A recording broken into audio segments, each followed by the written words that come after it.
हाँ hello guys, how are you. Yes, फिर से हम आ गए हैं related to earth leakage relay information. Okay ठीक है, तो हम वो बताते हैं। ये हमारा लाइटिंग पैनल है, अगर आपको दिख रहा है बराबर। इस पैनल से सारे प्लांट में जितने भी पावर गया है, पूरा लाइट गया है, इसी पैनल से गया है। तो चलो देखते हैं इस पैनल के अंदर अर्थ लीकेज रिले का क्या सेटिंग आया है। तो सबसे पहले जानते हैं कि अर्थ लीकेज रिले किसको कहा जाता है। ये जो दिख रहा है आपको अब सामने, ये ELR। अभी यहाँ पे डिस्प्ले में जो स्क्रीन पे जो शो हो रहा है 12 मिली एम्पियर करंट शो हो रहा है। ठीक है, 12 मिली एम्पियर का। चलो तो देखते हैं इसके अंदर हमने सेटिंग कितनी की है। सेटिंग करने के बाद आपको इजीली मालूम हो जाएगा कि उसमें क्या सेटिंग दी गई है। ओके रुको, चलो तो उसके लिए मैं आपको पहले दिखाता हूँ।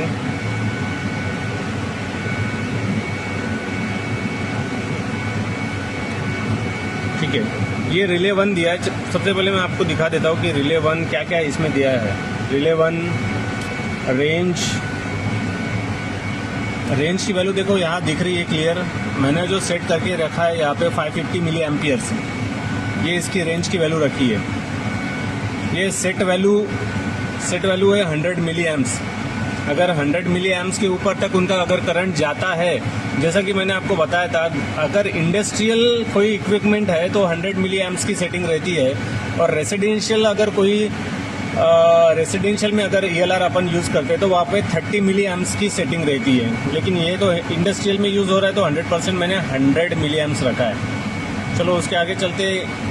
INS इंस्टेंटेनियस, इसको ऑन रखा है। अगर इंस्टेंटेनियस कोई लीकेज आता है इस पैनल के अंदर किसी इक्विपमेंट में जहाँ पे हमने ये पावर दिया है, लाइटिंग का जहाँ से हमने पावर दिया है इस पैनल से आउटपुट का, अगर इंस्टेंटेनियस कोई फॉल्ट आता है तो उस फॉल्ट की सेटिंग को मैंने ऑन रखा है, आप देख रहे हो ना। इसके बाद है मॉड में क्या रखा है, मॉडिफिकेशन ऑफ रखा है। कोई खुद जाके कोई मॉडिफिकेशन करे ना, उसके लिए मैंने ऑफ रखा है इस सेटिंग को। उसके आगे चलते हैं। लैच भी ऑफ है। लैच का कोई सेटिंग होता नहीं है, ये ऑफ ही रखना ज़रूरी है। ठीक है, तो इसमें तो यही सेटिंग होती है फ़िलहाल के लिए। लेकिन सबसे मेन इम्पोर्टेंट, अभी डिस्प्ले में क्या शो हो रहा है 12 मिली एम्पियर्स। मतलब आपने देखा क्या, इस पैनल में जितने भी आउटगोइंग गए हैं, ये जो सारे फीडर्स दिख रहे हैं, ये आउटगोइंग की फीडर्स है। डिफरेंट एरियाज में डिफरेंट लोकेशन पे उसके आउटगोइंग गए हैं। तो इस आउटगोइंग से जितना भी आउटपुट ले रहे हैं लोग, जो इंडस्ट्रियल में यूज़ हो रहा है, उसके हिसाब से इसमें जो वैल्यू शो हो रही है अर्थ लीकेज की, है 12 मिली एम्प्स में हो रही है। मतलब हमारा अर्थिंग नियर अबाउट अच्छा है, इसलिए वो वैल्यूज उतनी आ रही है। अगर थोड़ा सा कुछ ना कुछ लीकेज होता उसमें तो उसकी वैल्यू 100% बढ़ती। तो आज के लिए दोस्तों इतना काफ़ी है। ये तो एनर्जी मीटर है, मैंने पिछले ही वीडियो में आपको ऑलरेडी डिस्कस कर दिया था कि एनर्जी मीटिंग की क्या रीडिंग होती है। इस पर तो अभी वोल्टेज शो कर रहा है, फेस टू फेस वोल्टेज। देखिए ये क्या शो कर रहा है, ये करंट, टोटल करंट है 12 एम्प्स। ये क्या है, नहीं, इसको पता करो ये क्या है। इसका कोई इंडिकेशन शो नहीं कर रहा है तो मैं बता नहीं पाऊंगा ये क्या है। ये KVA शो कर रहा है 2.87। ये फिर से किलोवाट शो कर रहा है 2.7।